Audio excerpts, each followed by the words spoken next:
lovelies, and welcome back to my YouTube channel. Today I'm going to be reviewing and doing first impressions on the MERCIER translucent setting powder. This is all over YouTube. It's so hyped about. It's just crazy how many people are talking about this. So I thought, I do makeup, I do YouTube. It kind of just makes sense to get it and try it out for myself and see how I like it. So today we're going to be doing that. So first of all, I'm going to be talking about the price. This was $62, which is really expensive for any makeup product, let alone a setting powder. It's very unheard of a setting powder being that expensive. So straight off the bat, I do think that this is very expensive. It's going to make it hard for me to repurchase this if I do like it. So it comes in this little cardboard box. On the back here it just says it's silky soft translucent powder, sets makeup for all day wear with a modern matte finish. A touch of sheer coverage creates a soft focus effect, subtly blurring the look of fine lines and imperfections. This is what it looks like out of the box. It's just got MERCIER written here. It's like a frosted kind of plastic, so you can't really see it unless it's in the light. So I actually like this packaging. It's very luxurious. It feels quite heavy. On the back it says it's got 29 grams in it. Just taking this off. So it's got like a little sifter in here. Okay, so I'm just gonna grab the lid and I'm just gonna... A few moments later. So if you just use a makeup brush and just tap on the back, it should come out easier. One eternity later.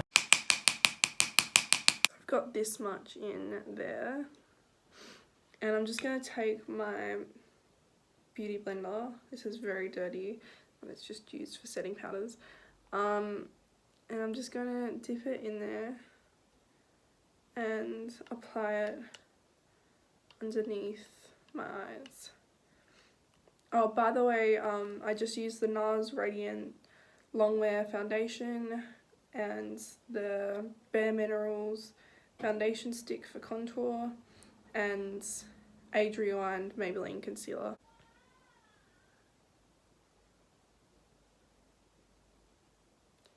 So straight away I can tell that this is extremely finely milled, so it's a very fine powder, and I can tell by the way that it's applying.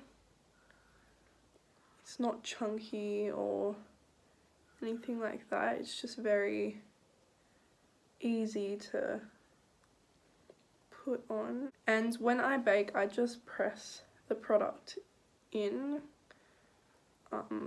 I don't like have a whole bunch of powder on there.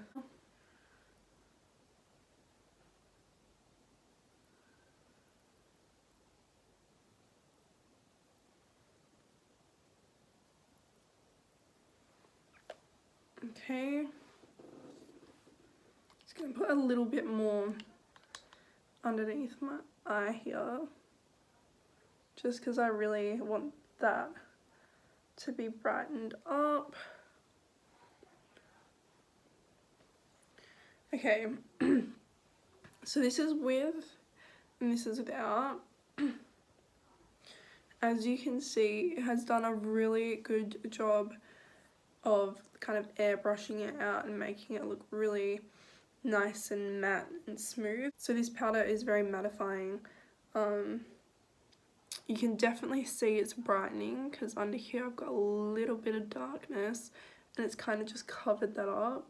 It's done a really good job. I'm going to go ahead and do the other under eye.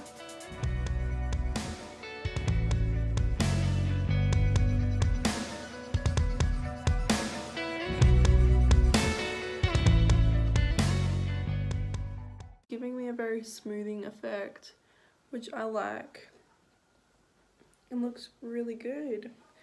I'm just going to apply it on the rest of where I put my baking powder usually, and I'll be back.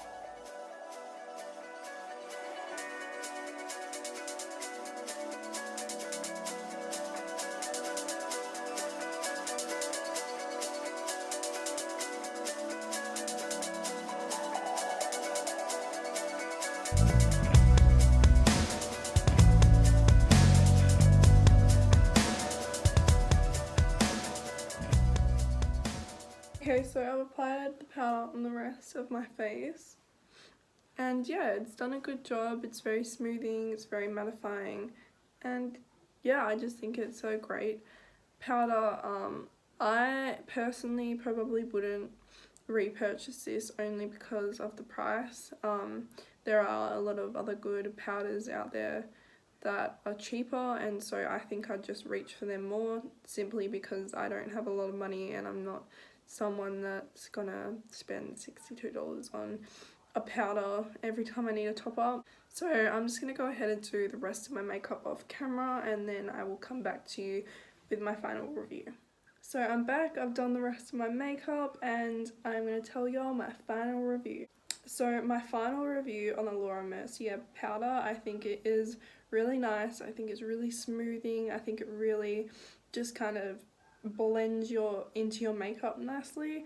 And I do really love this powder, but I will say it is much too pricey for me.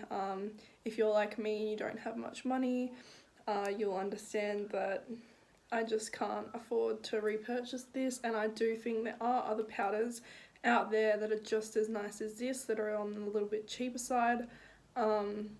Yeah, if I did have a lot of money, I probably would repurchase it. It is a good powder, and if you have the money, I definitely would recommend it. The last thing I'm going to do before this video ends is I'm going to take a photo and see if there's any flashback. So I am back. I took a quick photo with flash and there is no flashback. I will pop a little photo here. But yeah, so that's also great. I would have told you about that earlier, but I totally forgot. My bad. But yeah, that was my review on the Laura Mercier powder. I hope you guys enjoyed it. I hope this helps you decide. And yeah, I will see you guys in my next video. Bye guys.